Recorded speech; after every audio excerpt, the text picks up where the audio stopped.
Assalamu alaikum and welcome to another episode of the Dr. Will Show, the mobile university for entrepreneurs. This is your cheat code for educators who want to build and launch an education business, as well as live the life they were meant to be. I'm your host, Dr. Will, and today's guest is Mantha Camacho. I first met Mantha via the work we've done together with Cami with my own school district. And she has always been awesome and gracious and really knowledgeable of integrating technology in the classroom. And recently, Mantha launched her own education company. And I wanted to have her on to talk about what is it like from that new entrepreneur's experience, from the idea to turning it into a business to business operations and all those things that you really have to know and be on top of and learn as you are putting this business into place. So for those who be listening on Apple Podcasts, Google Podcasts, iHeartRadio, Simplecast, Stitcher, Spotify, and Audible, Mantha, will you please introduce yourself? Hi there. I am Mantha Camacho, and I'm so pleased to be here on the Dr. Will Show. Dr. Will is a lovely human that I've gotten to know over the last year or so in my time at Cami, and I'm so glad to continue our friendship beyond that. I am a teacher from very get-go. I've got a picture of me as 3 years old saying, "What do you wanna be when you grow up?" "I wanna be a teacher." I have a picture of me sitting there ready to teach my classroom. So it was a no-brainer when I got to college, and after a couple of missteps on majors, that's where I ended up was in education. And I taught in education from K to 8, for about 16, 18 years, and then left to go to EdTech and learned a lot in the ed tech corporate setting with Cami. Really loved getting to meet educators from around the country and, in fact, around the world. Towards the end of last year, left Cami and went back into the classroom. So I am actually currently back in the classroom again, but it's a different situation. Now I've got all this knowledge from being involved in ed tech, and I'm getting it back into the classroom and applying it in a different setting. When I left Cami, I really wanted to keep my fingers and toes and ears in ed tech. And so an email that I kind of had a couple of years ago with EdTechEars, and it was really just a Gmail that I could use to kind of sign up for things that were edtechy that I didn't want to go to my personal email. That's really all it was. That's all it started out as. And when I left Cammy, I was like, you know what? That could be something. That could really be something. And when I kind of looked into like the symbolism and all of that, and just kind of my life path up to that point, EdTech ears and kind of the tagline, the byline is always listening, always learning. And that's truly what I've done throughout my life. And that's truly what I think educators, generally speaking, are always doing. They're always listening. They're always keeping their ears to the ground and to kind of see what the trends are, what best practices, all that kind of good stuff. And they're always incorporating that and learning and growing as educators. So that's part of where EdTech Ears comes from. And we'll kind of keep diving in, but that's a little bit about me. All right. So, what inspired you to start EdTech Stars? I know you just mentioned how you thought, wow, this could actually be something, but was there a specific moment in your career that sparked you to actually build this business? Just again, when I left Tammy, I was kind of involved in a layoff situation and really knew that I was probably going to go back into the classroom because my husband had been laid off a couple months prior. We needed to get a paycheck in the house, so that's the classroom. But I wanted to really keep involved in the ed tech space, and I wanted to be instantly recognizable as someone in the know with ed tech. And so since I had that email already sorted out and using it, that's kind of where Ed Tech Ears came from now. Ed Tech Ears,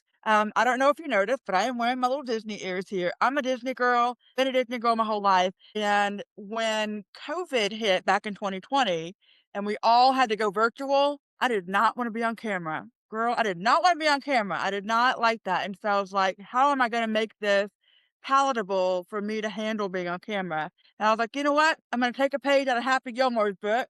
and I'm gonna go to my happy place. And so that was my happy place. So I started wearing the ears on camera, and it made a difference. It made a difference in how I presented myself. It made a difference in how I was received by my students and by my colleagues in in the district. As a matter of fact, I've worn them for a couple of years, different pairs, and I had one meeting where I didn't wear the ears, and I got 4 private DMs. "Are you okay? What's wrong? Where are your ears? What's going on?" And I was like, "Well, this is officially a thing." And so, at the time, in 2020, I only had, like, 5 or 6 pairs of ears. I now have over 100 pairs of Disney ears.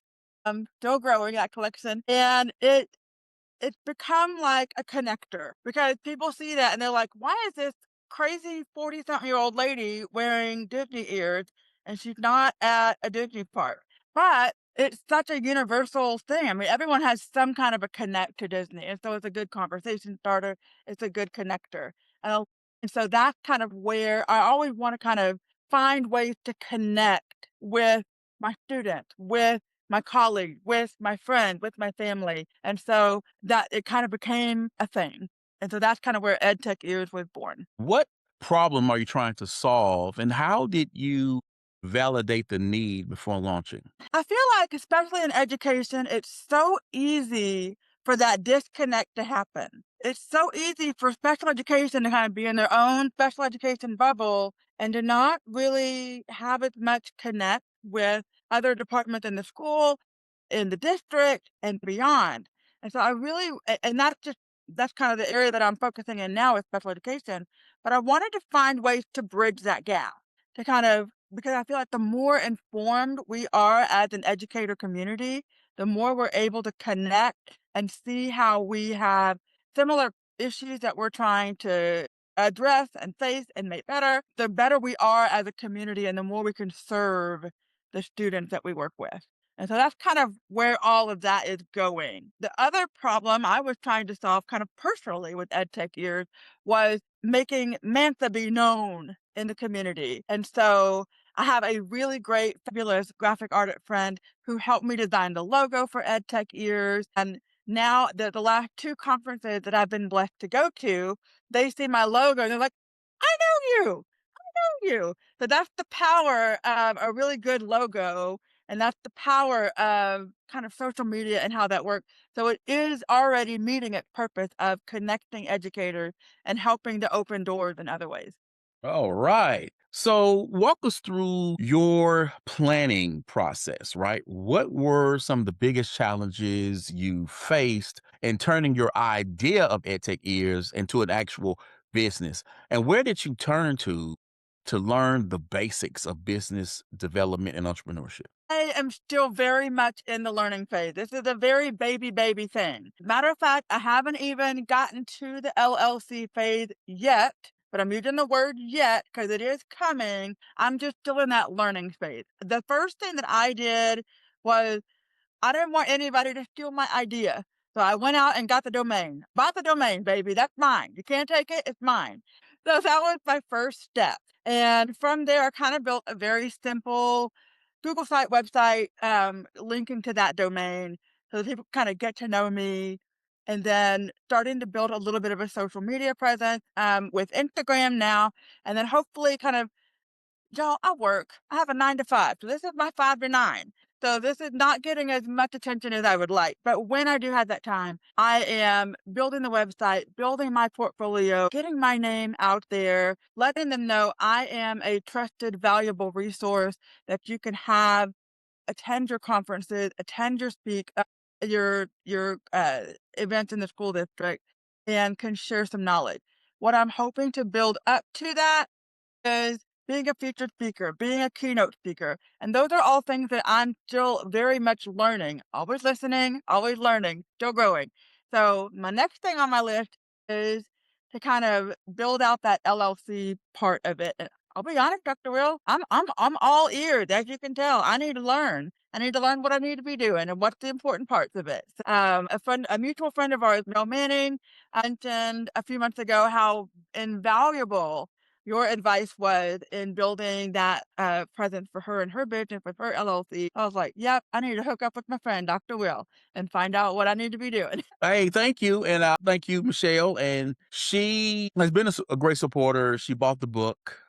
She's worn, my podcast T-shirt and taking pictures, put it out there, and, definitely love her support in doing that because in me trying to do this, one of the things that got me doing this was my own situation of not knowing whether or not I was going to have a job. And I said at that point, okay, I need to get myself out there. I need to build a brand for myself. I need to get my consulting going so that I am not beholden to my school district for my livelihood. But then the second part of it is I wanted educators to think of themselves as a business of one. And what do I mean by that? We've all been at conferences or in the teacher's lounge or just hanging out with other educators and, have someone say, hey, I'm burned out or this job is beating me down or I'm having these experiences and I want teachers to not leave the profession, but I want teachers to say, if my current environment isn't working for me,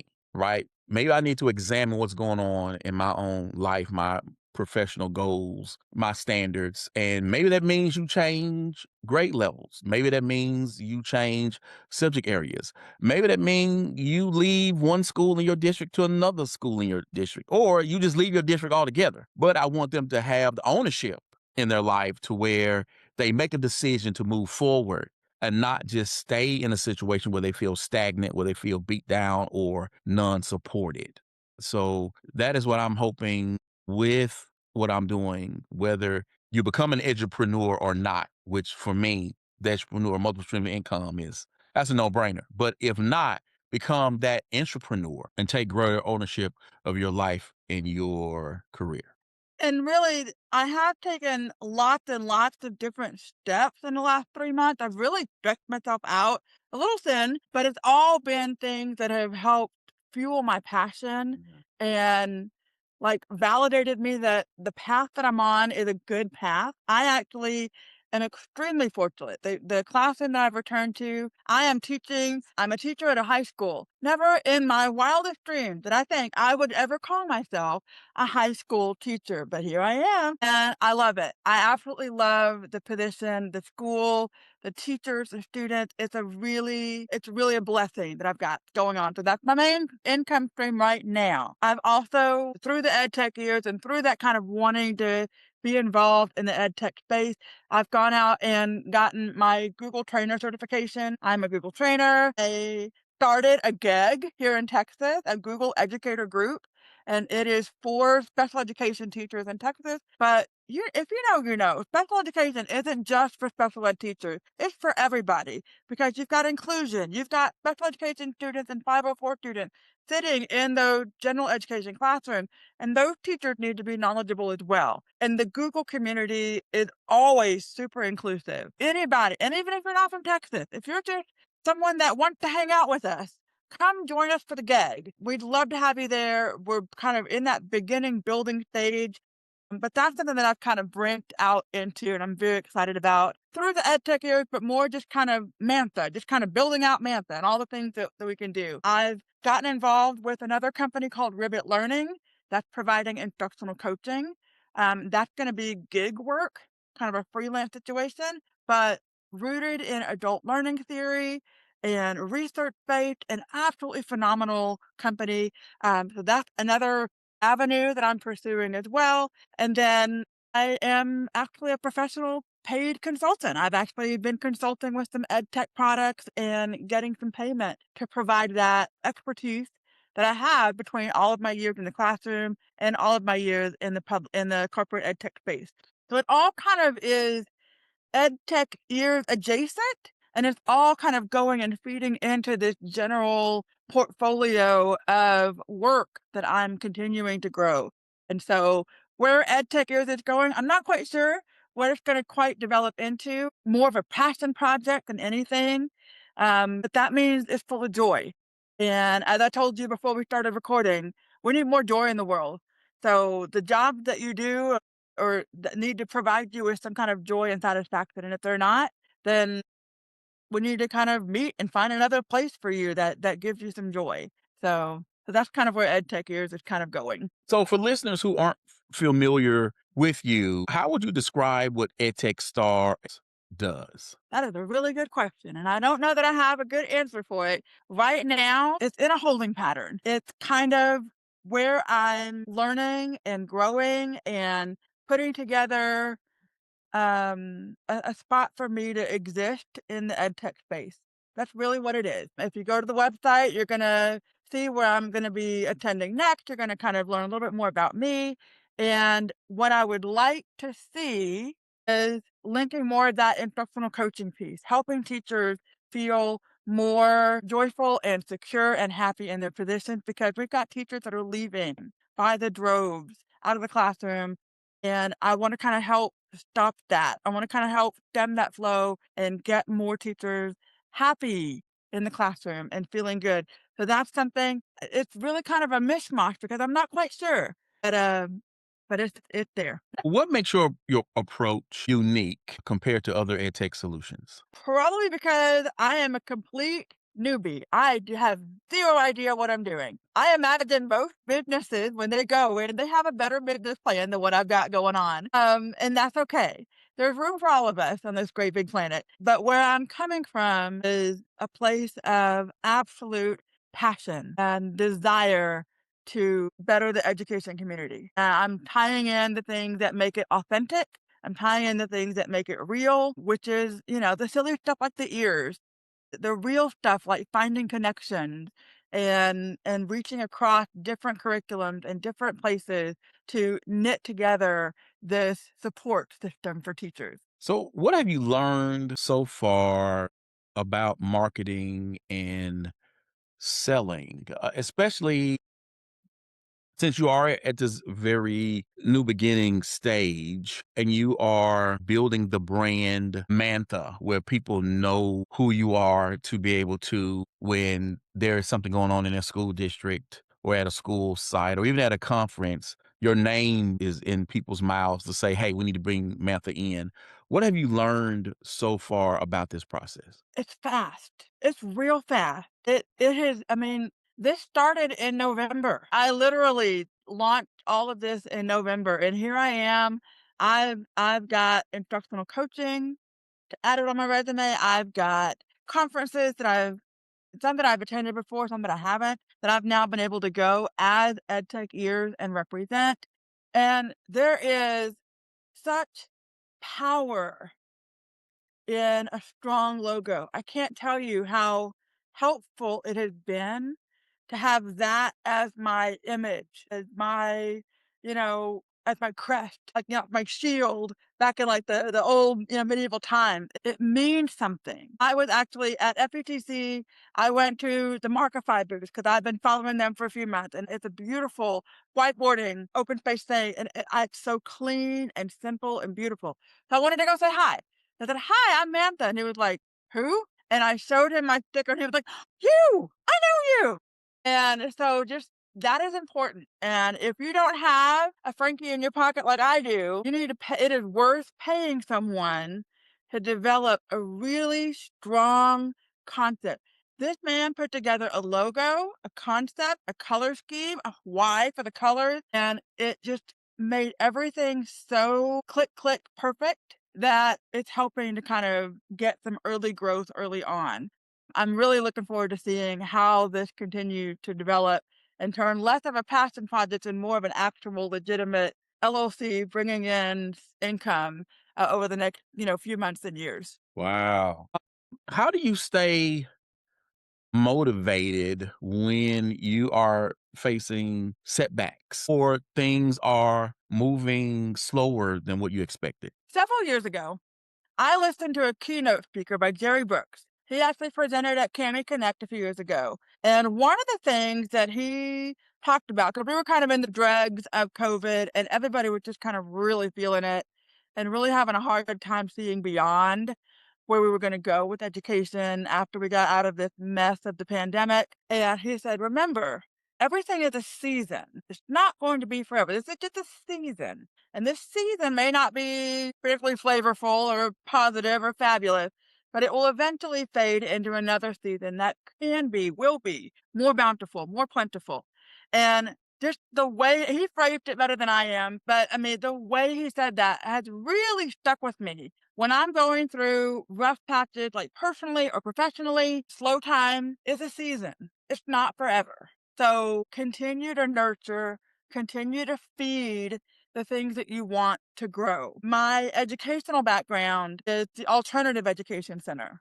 So 16 of my almost 20 years of education was at a disciplinary alternative education center. The kids that really struggled with following the code of conduct. They were, doing things that they weren't supposed to be doing, and they got sent to me and the teachers that worked at my campus. And I had a teacher there, Roger Sanders, who said, you know what? This is your garden. What you water is what's going to grow. So if you're going to water the weeds that they got, and pay attention to the negative behavior that they got, then that's what's going to grow and flourish because that's what you're paying attention to. If you water the flowers, if you water what you want to nurture in them, then that's what will grow. And so between the season thing and the nurturing thing, those kind of metaphors and anecdotes stick with me. So when I'm struggling and having a hard time growing in that slow season, what am I watering? What am I feeding? That's when I'm going back and I'm diving into a new book, like The Edupreneur, which I need to buy, or I'm reaching out and increasing my Google certification, or I'm, diving into something research wise to nurture my brain and to get those ideas going. I'm reaching out to companies and saying, hey, I love your product. I would love to partner with you. Is there an ambassador program and kind of building those connections and nurturing those things because it is a season. It won't always stay that slow. And then when you've continued to nurture those things that you want to grow and flourish, they will. Mm. So let's stick with this watering metaphor. You have mentioned how you have made the investment in yourself to go get this Google certification. Now, those of us who drink the EdTech Kool-Aid are more likely to go seek out those certifications, be it Cami, Google, Apple, Kahooted, etc. But not all educators we know drink the EdTech Kool-Aid, right? What do you say to that teacher who may come across this podcast or whom you may meet on campus or at a conference about why they need to water themselves and invest in increasing their knowledge and obtaining an EdTech cert from a company or some sort of additional knowledge, I would say, outside of maybe another degree, but another degree could count as well. The importance of doing so that in watering themselves and investing in themselves, they are not only improving their capacity, but creating different avenues for themselves down the line. Start small for those that are kind of, comfortable or not really wanting to.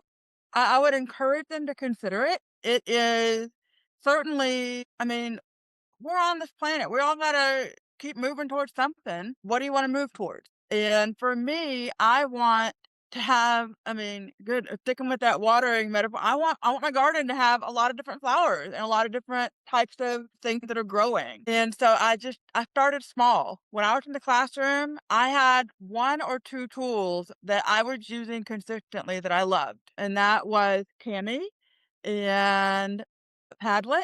I really love Padlet, and what were some of the other ones that I just found myself using? I used a lot of Nearpod back in the day. I don't so much anymore, but back in the day, I was really and Screencastify.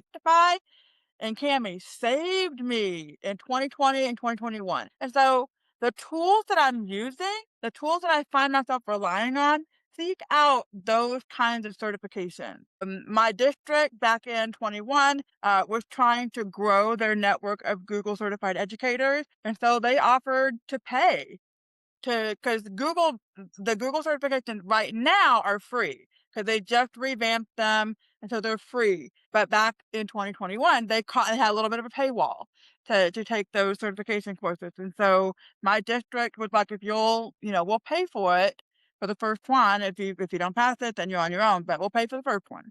And that's how I first got involved with the Google certified educators community, was because that in my school district. Just really, that's another tool that I just continue to want to be involved in. I want community. Teachers should not be in a silo. You should not be on your own doing things. And while we do a lot of that edupreneur of one, but you're not the only edupreneur. So I think that's another reason why I imagine you're doing this podcast, is to build that community of other edupreneurs so that you can all continue to grow and develop and, have that connect.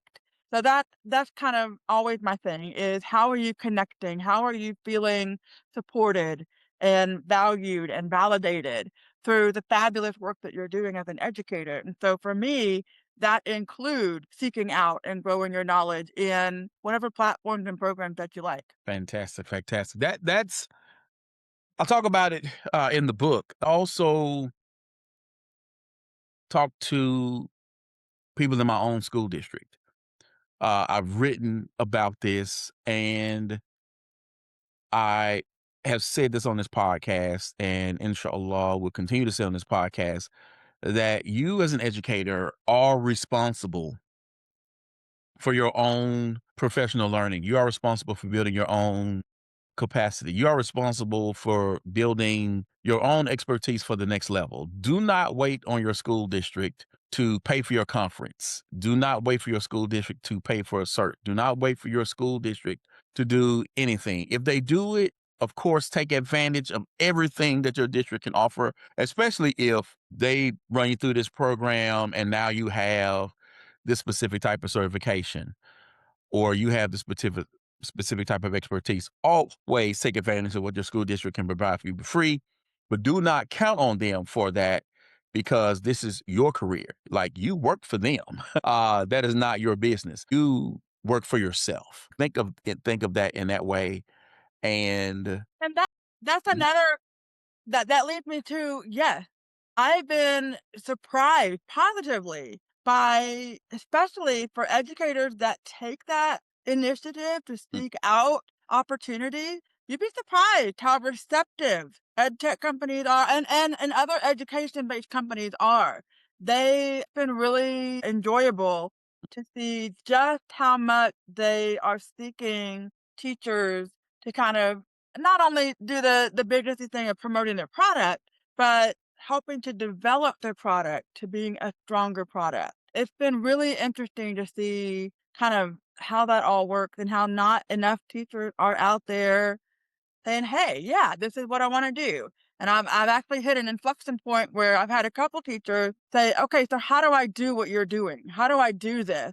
And I'm like, I must be onto something if it's kind of reaching to that level already of teachers are like, "Hmm, that's interesting." Kind of being a little bit more autonomous and in charge of what I'm doing outside of my education career as just a teacher. Excellent, excellent. Always, teachers, please invest in yourself. Of course, we would think that it would be a positive outcome for the teachers that we work for in our district, if that is your role, or for the students that you are serving in your classroom. But at the end of the day, who you become as an educator, as a professional, that is your responsibility. And you should be seeking any avenues as possible to become better at what you do and follow your bliss, right? Because you could be teaching something right now that's really not maybe in your wheelhouse, or something that brings you joy. And as Mantha brought up earlier, we should always be happy and seek out those opportunities that is going to bring that joy to our hearts. And that's when you can look inside and say, man, I like teaching this way, or I would want to teach that. And that should be your wake up call to say, I need to get this cert, or maybe I need to go get this master's degree or this specialist, so that you can pivot and follow what brings out not only the best in you, but again, allows you to wake up every day thinking, I get to do this, not I have to do this. I mean, there's truth to the whole axiom. If mama ain't happy, ain't nobody happy. If you're not happy in your classroom, then chances are your students aren't very happy in your classroom either. So wherever you are in your career, if you are just not having any joy, think of little ways, small ways that you can infuse more joy, whether it be, increasing your knowledge and increasing your expertise in the education field, whether it be as simple as maybe hanging some Disney ears on the wall just so you have something to smile at in the day. Infuse joy in what you do so that you feel just a better work situation all the way around. Awesome. So before we go, what is your advice to that educator who is thinking about becoming an entrepreneur? Do it. Don't don't let your fear stop you from doing what you want to do. There is space for you, and what you have to say is valuable and important, and what you want to contribute is needed in the education community. Do some research. Reach out to friends that have experience um, avenues in business that can offer you some advice. I mentioned it to my friends. Hey, I'm thinking about doing this EdTechEars thing. And the first thing they said was, get the domain. What did I do? I got the domain.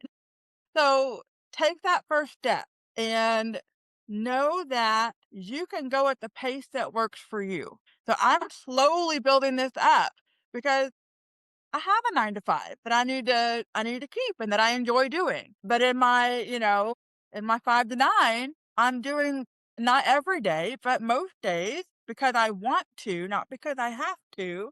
I'm contributing to this passion project. I'm building my CV. I'm doing those things, but I'm taking it at a pace that works for me and my schedule and my family. And I'm making sure that what I'm doing is adding to my life and adding joy and value. If it gets to the point to where it's not, then change your path. There's nothing wrong with that. There is literally nothing wrong with changing what you're doing, taking a pivot, taking a break, give yourself rest, all of those things. Um, but but don't let fear be the reason why you don't do something. If it's what you want to do it. Awesome. Awesome. Thank you, Mantha, for coming on the show. Thank you for having me, Dr. Will. You are welcome. Now, people, you know I will do this. This podcast episode is going to be Apple Podcasts, Google Podcasts, iHeartRadio, Simplecast, Stitcher, Spotify, and Audible. I need you to subscribe, and I need you to listen to the episodes because I'm trying to be found, and I'm trying to get Oprah on the show because I want her to know that we're doing big things around here. Again, I'd like to thank my guest, Mantha Camacho, for coming on the episode and for you checking out another episode of the Dr. Will Show, the mobile university for entrepreneurs. As always, people, invest in you. You. Peace.